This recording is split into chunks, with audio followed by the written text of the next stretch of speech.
সাথে আলো অন্ধকার দুটো তো একসাথে থাকতে পারে না, পারে কি? ঠিক তেমনি হয় অন্তরে আল্লাহর প্রতি মহব্বত থাকবে, আর নাহলে আল্লাহর সৃষ্টির প্রতি মহব্বত থাকবে। আমরা কোনটাকে বাঁচবো? অবশ্যই আল্লাহকে বাঁচবো, আল্লাহর সৃষ্টিকে মনে রাখতে হবে। হাসরের মধ্যে যখন কঠিন আযাব হবে, নিজের পিতা মাতাও কিন্তু চিন্তা নেই।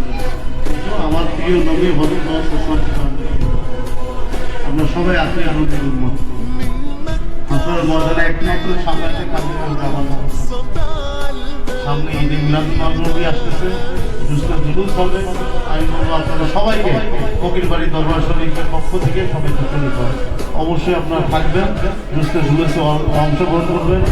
এই জুলুসে অংশগ্রহণ করে নবীর উসিলায়, নবীর কদমে যদি আমরা নবীর জন্য আমরা কদম মোবারক আমরা যদি সাথে থাকবো, আর নবীর জন্য যদি আমরা হাঁটি, পরবর্তীতে যদি নবীর সামনে আমার যদি স্বপ্নে নবী ইসলাম যদি আমাদের স্বপ্নে আসে, আমাদের জন্য কি জান্নাত হারাম হয়ে যাবে না? অবশ্যই। তো অবশ্যই আমরা যেন আল্লাহ প্রেমিক হই। মনে রাখতে হবে এই দুনিয়ায় আমাদের আল্লাহকে সবচেয়ে বেশি ভালোবাসি, আর দুনিয়াটা খরচ হয় এটাই মনে করার জন্য আমরা আছি। আমরা সবসময় ভুলে যাই যে আজকে হয়তো আছি, কালকেও থাকবো।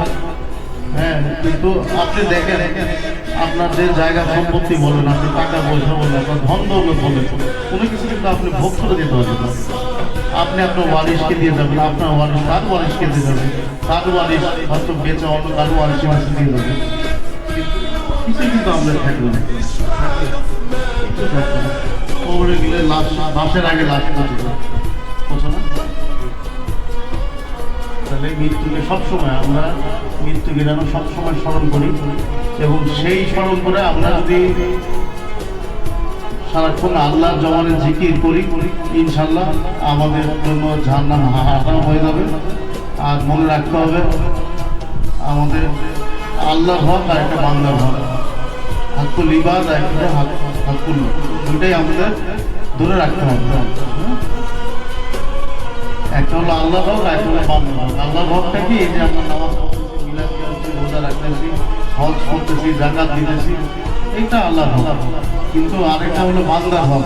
কথার কথা আমি আরেকজনের টাকা মেরে আমি হজে গেলাম, হবে আপনার? আমি আমার বোনের ঠকায় অংশীদারিত্বে আমি হজে গেলাম, আল্লাহ তাআলা কি হজ কবুল হবে? তাহলে আমরা এক হিসেবে যেমন বান্দার হকও ঠিক রাখতে হবে, আল্লাহর হকও দেখতে হবে, দুইটাই রাখতে হবে।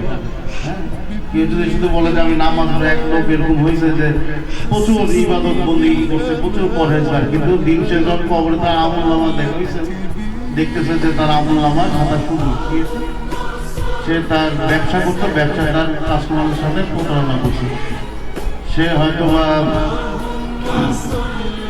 এই জায়গা সম্পত্তি তার অংশীদারিত্ব যারা ছিল তাদের ঠকাইছে, এরকম করে করে তাদের অনেকের অনেক কাছে ঠকাইছে। কিন্তু দিন শেষে কি হয়েছে?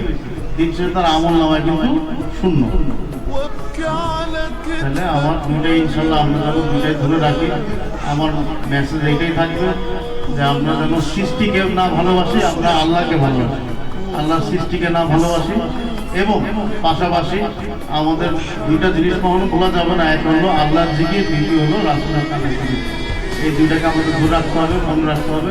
রাসূল সাল্লাল্লাহু আলাইহি ওয়াসাল্লাম হলো আমরা হাফেজ ময়দানের ঝান্ডা, ওনার ঝান্ডা নিচে সকল নবী রাসূলরা দাঁড় করে, একমাত্র সাফায়াতের ক্ষমতা হবে আমার নবী, আমার রাসূল সাল্লাল্লাহু আলাইহি ওয়াসাল্লাম।